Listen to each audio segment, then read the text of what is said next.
Everybody. It's good to see you. It's great the football season is here again, and we're going to go ahead and get started this morning. We've got 14 schools coming in today. So we're going to start this morning with Coach Charles Hammon and the Valley Head Tigers. Coach, I believe this is year number 9 at Valley Head, or back again at Valley Head. So if you would let the players introduce themselves, or you introduce them, then give us some opening comments. We'll let you kick it off this morning. Yes, sir. Thank y'all for having us. Brought our team captains today. We're missing one. We've got 6 captains for this year.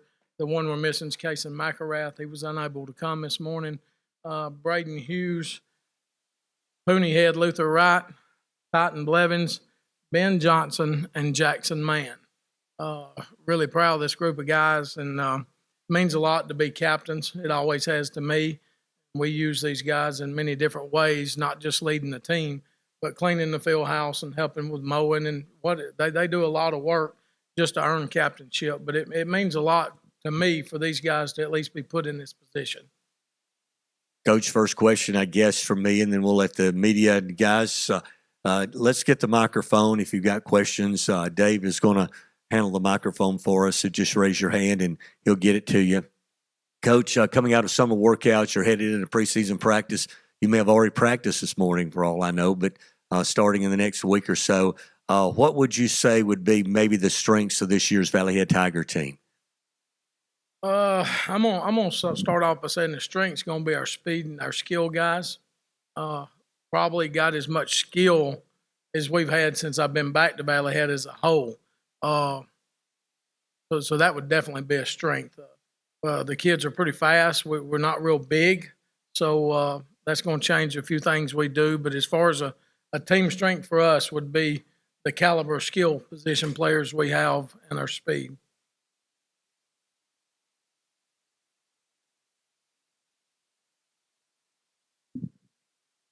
Well, Coach, I want to ask you this for sure. You know, last couple of seasons you've had a lot of seniors back to back, but you've been able to maintain that competitive edge. And I know a lot of that's in the weight room, but this year you're not as strong up front as you've been in the past. And you talk about those skill people, so that tells me that you are probably going to have to try to get some of these guys the ball in space. What are some of the ways you're going to do that? Well, we can't line up 2 tight end, 3 back, and attempt to bully people. You know, I've always enjoyed doing that and managing the clock, managing the game, and kind of taking over in the third quarter, at least having a chance to. We're not going to be able to do that this year. So there's years that come as a ball coach that you've got to adapt and do stuff that you're really not comfortable with doing, or something that you don't do a lot of.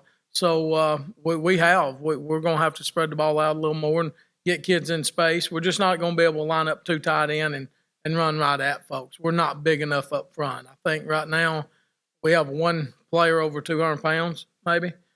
So we're having to utilize some skilled kids up front and move them around. We've got kids playing up front for us that really had never played offensive line, but they move well, and they're long and they're a little taller. So we're having to do some things to give ourselves a chance to have a winning season, be back in the playoffs, and that's our goal.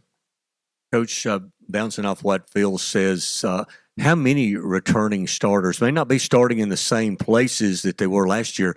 How many returning starters are coming back for the team this year? Turning starters, there's probably, I couldn't tell you to be exactly. I'm going to say 4 to 5. You know, not all of our kids got playing time, whether it be special teams or late in the game, or we tried to play a lot of kids the last few years, and that's helped us. But as far as returning starters, true starters, I'm going to say 4 or 5. This is for the players. I think, Coach, if I'm not mistaken, Valley Head's made the playoffs 6 straight years, 2 under Vincent and 4 under you. I want to ask the players this. What do you think? And that's a great run for a 1A school. I mean, I don't think it's ever happened at Valley Head. What do you think are some of the secrets behind you guys being able to be a perennial playoff team? Does it start in the weight room? And each one of you can answer if you want to. It's the weight room, just believing in what you're taught to do with it. Well, I think it has to do with Coach following what he says, and he's led us in the right direction. He's yet to lead us wrong, and I'll stand by him. I think just working out every day, trying your hardest at practice. I feel like I trust in what coach has for us to do, and I'm going to continue to do it. I think with us having buying in and everything helps us, and the weight room helps us a lot. So, feel like staying in the weight room and doing what coach tells us to do helps us out a lot. This is also for the players. Guys, I know you're team leaders because coach has brought you here today to represent the school at Media Day. So we're talking about you've got some guys have got to step up, maybe take a more responsibility on this year's football team. Could you talk about some of those young guys, maybe one guy for each of you that maybe you've seen that has stepped up this summer and is going to be able to help the football team this year? There is some kids on the team that has stepped up, and I have realized that 10th grade class has got some really good athletes in it. Nick Gafford, John Cooper, Ethan Blevins are all really good athletes. It'll help us a lot this year. Yeah, I'm going to say something about Ethan Blevins. And he's my little brother, but he's been working hard in the weight room.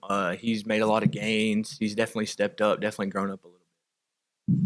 I will say that two of them that has stepped up are sitting with us right here. It's Jackson and Totten. They're a younger class, and they have stepped up and took in positions that other people might not have. I'm going to talk about Ethan Blevins and Nick Gafford. They stepped up really good, and they're in the 10th grade class, and they're going to help us out a lot. Coach, two questions for you. I'll ask the first and let you answer because they're relatively different. But first, as you prepare for fall camp and you're getting ready for the season, of course, what are some things, if anything specifically, you're looking for that you need to see out of your guys as you prepare for Cedar Bluff in the start of the season? You know, as coaches, it's really tough to coach effort, really tough to coach want to and desire.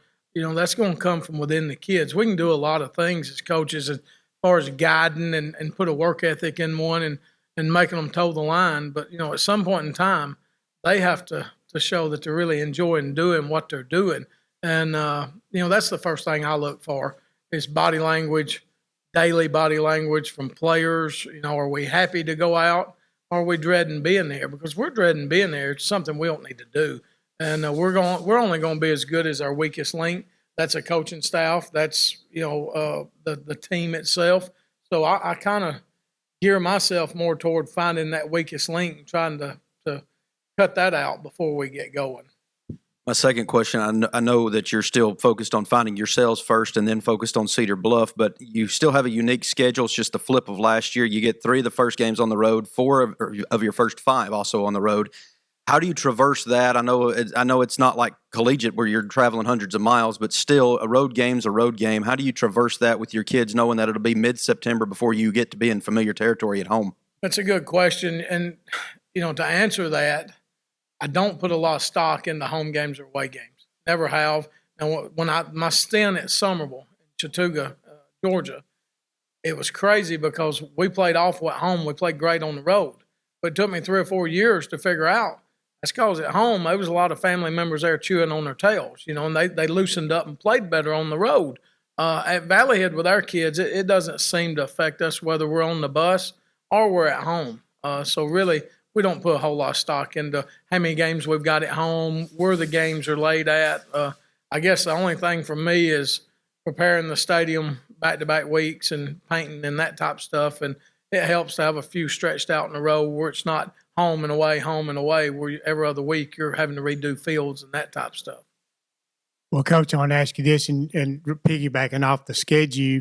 Last year, the toughest part of the schedule was at the end of the year at Raglan and at Appalachian. Those were games y'all were in, but kind of sort of down the stretch, things didn't go your way.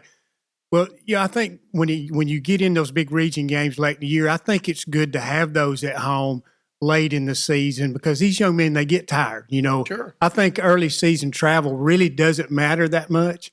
But I want you to speak on that and talk about the region. You know, naturally last year, Appalachian, Spring Garden, Raglan, very good football teams. I don't think people realize how good this region was a year ago. Yeah, I think there's quite a few teams in this region that would have made playoffs in Double A. Appalachian definitely is the front leader, in my opinion. I think they are returning enough players with a running back that they're going to be really good. But week in, week out, it's pretty tough for us. A lot of the teams we play, when they play out of region games, they play up.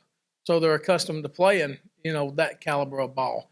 But it's good to have those region games at the end of the year where they're sitting at home. So maybe we'll fare out a little better and the ball bounce our way. We dropped 2 games last year, the Raglan game and the Appalachian game, and we hadn't had trouble with snaps the entire year, actually, since I've been back at Valley Head. And in one game we had 4 or 5 bad snaps, and they wasn't handled well. We say they were snaps, but when you go back and watch it, they hit our running back and quarterbacks pretty close to where we could have handled the ball, and we just didn't handle the ball. And then the other game, we had 3 bad punt snaps, I think it was, and we recovered our onside kick and didn't get that after the officials met for 15 minutes. So, though sometimes the ball's got to bounce your way in some of these games, and some years it does, some years it doesn't. And you just have to, take it in stride and move on, hopefully get a little better the next week. And we talk about that a lot. We really do. Just all we can control is going out, enjoying the game, and giving everything we got and representing, not just Valley Head, not just a community, but high school football in a whole, just representing what it stands for and doing the best we can do. So we not really worried. The ball's going to bounce whichever way it bounces. All we can do is do the best we can. Coach, before Media Day started, you and I were talking out in the lobby and talking about how many years that you'd been doing this. And I think that's a neat story. You were a manager on the, 84 state championship team? Yes, sir. That was back in the day when we actually had a true manager staff. I don't think we do that anymore. But now we took pride in it. And Phil will tell you that we had little things that happened after the game. And before the game, we swapped up cleaning the locker room, who got to carry balls. But I got on the bus, and I'm 51. I got on the bus in the 4th grade with Coach Jim Kirby and Mr. Phil there in that bunch. And I haven't missed a bus ride since the 4th grade. And that would either be coaching middle school ball for Coach Hobbsell at Jacksonville State, or being at Henderson State, or being a student coach at Jacksonville State, or wherever I'd been. Every year since the 4th grade, I've climbed on some type of football bus during football season.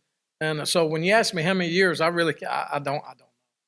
Yeah, that's a great story. And I moved around so much teaching, and I've been to all the same schools, but I've moved so much that I can't keep up with it no more either.